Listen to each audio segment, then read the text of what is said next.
What's up, YouTube? Today we're going to be talking about the Honkai Star Rail meta and what it means for a unit to be future-proof. You hear that term thrown around a lot, but what does it really mean? How can any unit really be future-proof when the devs always release a new character that is just strictly better than the old one? Well, there's a few reasons why people can make educated guesses as to why a particular unit can be quote-unquote future-proof. miHoYo is not a new developer, and we have a decent understanding of their design philosophy in their gacha games and their marketing tactics from previous experience in games like Genshin Impact. So what makes a unit future-proof? There's probably a few basic guidelines that we should go over when the community decides to bestow a particular character with this designation. First, DPS or damage dealers will almost always be power crept sooner rather than later.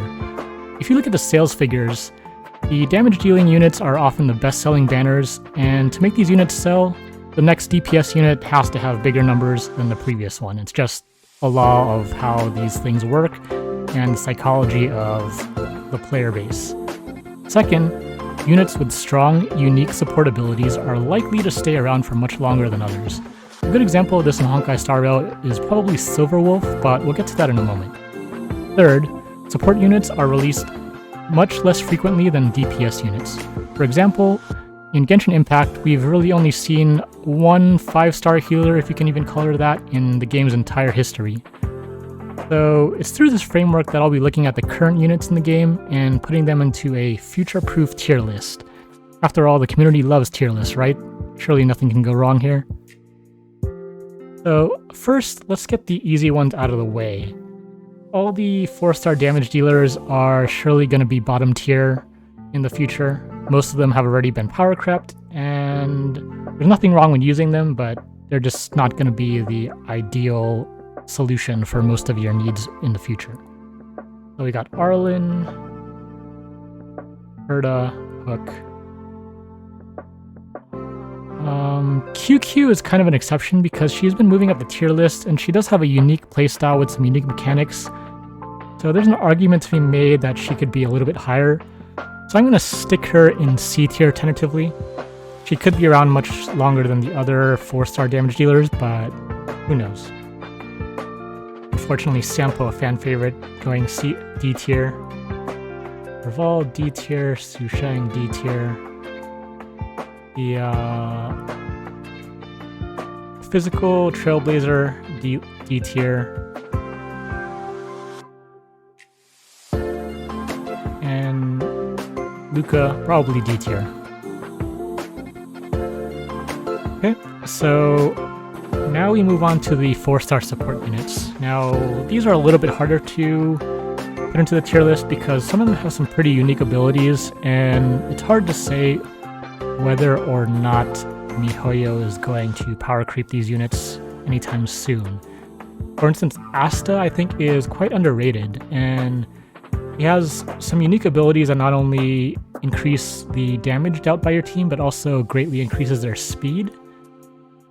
So she could definitely be power crept in terms of releasing basically a 5-star version of her that just gives bigger buffs, but I think that might not be until much further down the line. So I'm going to put her at B tier at the moment. Let's see, our next 4-star support. Oh, we forgot the OG Danheng in D tier over here. Our next 4-star support, March 7th. Again, she's okay. She's serviceable at the moment, especially at higher Eidolons when she gains healing abilities, but in the future, I don't think she's going to be all that relevant. I'm going to put her in C tier. Natasha, D tier. She's probably going to be the worst healer the game's ever going to see, but who knows? So Pela is a slightly niche spot in the meta, being one of the only debuffers along with Silverwolf. Since again, I don't expect them to be releasing too many supports very often, and since Silverwolf has some debuffing capabilities, I don't think another 5-star debuffer is going to come around for quite some time. I'm going to put Pela in a B tier. If you need 2 debuffers and already have a Silverwolf, she might serve her purpose just fine. Tingyun as well is kind of the buffer for your team. He's currently one of the best units in the game, and definitely could see a 5-star version of Tingyun in the future. But because of how good she is right now, I'm gonna put her in A tier. She's not gonna really lose relevance until we get like 2 more buffers that are much better than she is, and I don't think it's gonna happen for quite some time. So we'll leave her at A tier for now. Who else do we got here? Mostly future units. Okay. So let's move on to the standard banner 5 stars. First off, we have Bailu. Again, she's gonna suffer kind of the same fate as Natasha. Probably gonna be one of the worst healers that we'll ever see. Link's an upcoming 4-star healer, might even be better than Bailu in certain cases. We'll have to see exactly what her kit does, but I think Bailu is gonna be C tier in the future. Bronya. Bronya is an interesting case because many people deem her as the best standard 5-star unit, one of the best supports in the game, and probably pretty future-proof given that she has a very unique ability of turn manipulation. I'm gonna put her in S tier. I think it might be quite some time before she loses relevance, and I think she'll continue to be one of the best support units for a lot of teams for a long time here. Next up we have Clara. Clara's an interesting case because she does a lot of things pretty well, but she's not like the best at any particular thing. She can do damage, she can tank. I'm gonna put her in B tier. Picard, I think, is another pretty interesting unit. He's basically the Zhongli of Honkai Star Rail, if you know Zhongli from Genshin Impact. He can kind of make your team unkillable, so in that sense, I think he can be S tier, possibly top of A tier.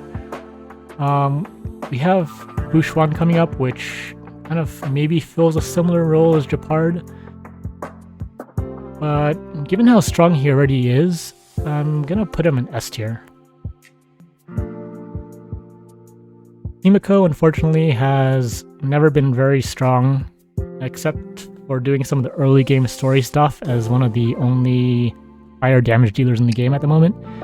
But unfortunately, I don't think she's going to be any better than she currently is, so I'm gonna put her in C tier.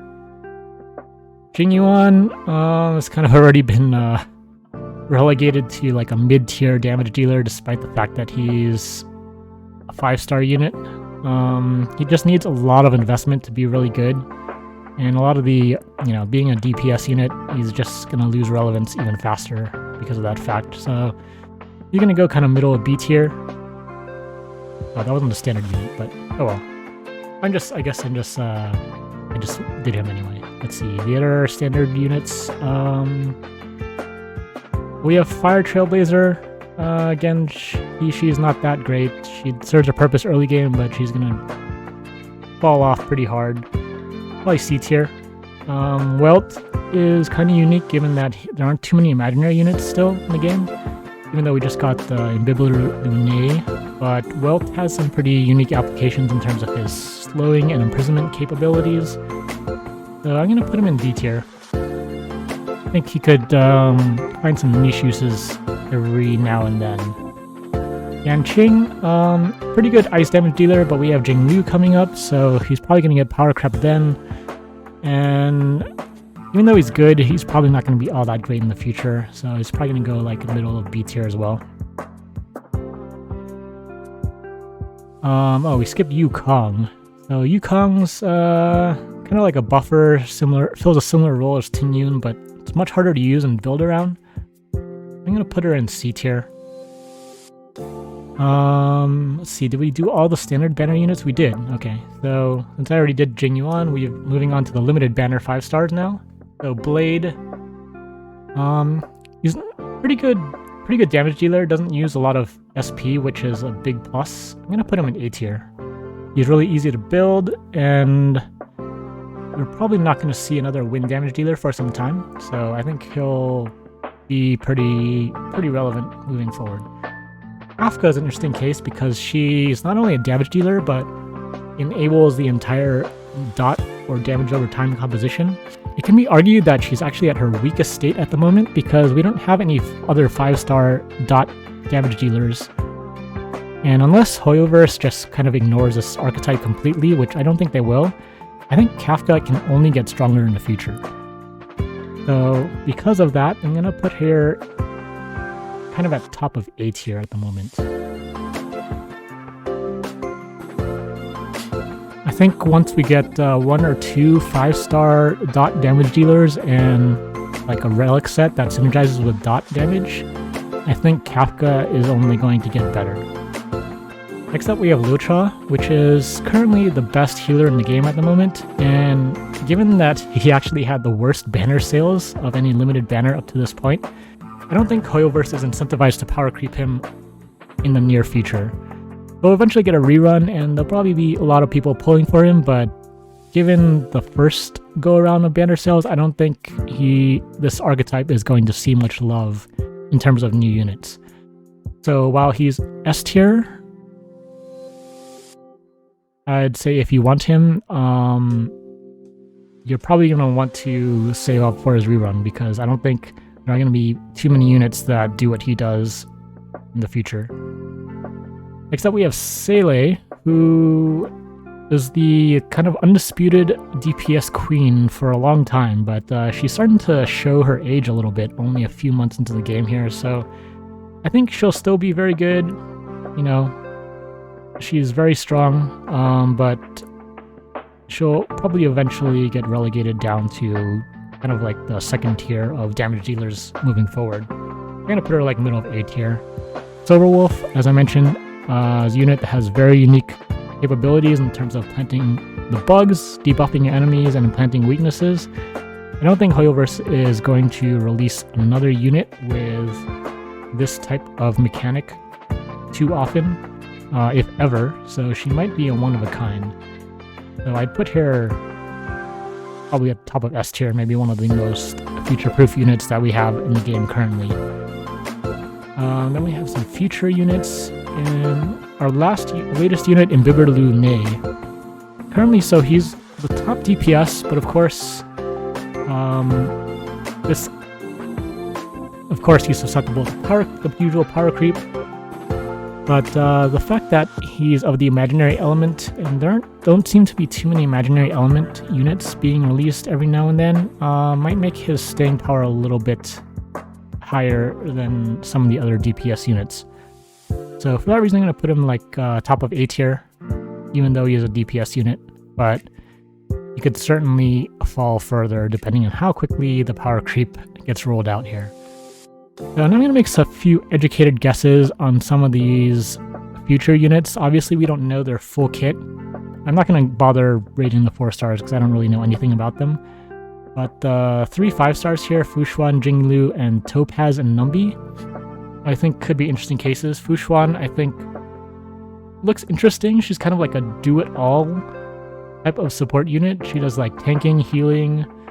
I don't know if she has cleanse. I forget if that's in her kit, but the tanking, healing, shielding is good enough to probably put her bottom of S tier, probably top of A tier. Of course, depends how her numbers work out, but I can't imagine they'd make her too terrible, given that they just, they want to sell her and have people buy jades and pull for her. So I'm gonna go out on a limb and take an educated guess and say she'll probably be like bottom of S tier, top of A tier moving forward. Jinglu as a damage dealer, probably just gonna be a better Yanqing. She's a destruction character, so I don't exactly know what her kit entails, but she'll probably be around here with the other damage dealers, I would imagine. Same with Topaz and Numbi. Topaz and Numbi, though, is interesting because she'll be the main fire DPS unit for most people moving forward. Right now we only have Himiko, which not a lot of people have, and Hook, which a lot of people haven't chosen to build. For me personally, I use Asta whenever I need to break fire damage, but Topaz and Numbi could be pretty good solution for people that are lacking fire damage. So again, I'm going to put her middle of A tier there. So there you have it, guys. This is purely my opinion on how these units will hold up in the future. Obviously things can change. We'll have to see how fast the power creep comes from Hoyoverse, and of course, new units can always do better than the old ones. So thank you guys for watching. Let me know what you guys think of which units are quote-unquote future-proof. So hopefully this gives you a good idea of which units may be safer to invest in or pull for in the future when some of these, especially the limited units, get their reruns. But yeah, that's it for now. Maybe every so often I'll do kind of like a reevaluation of this tier list, and we'll see how the meta stacks up at that time. Anyways, thanks for watching, guys, and see you guys in the next one.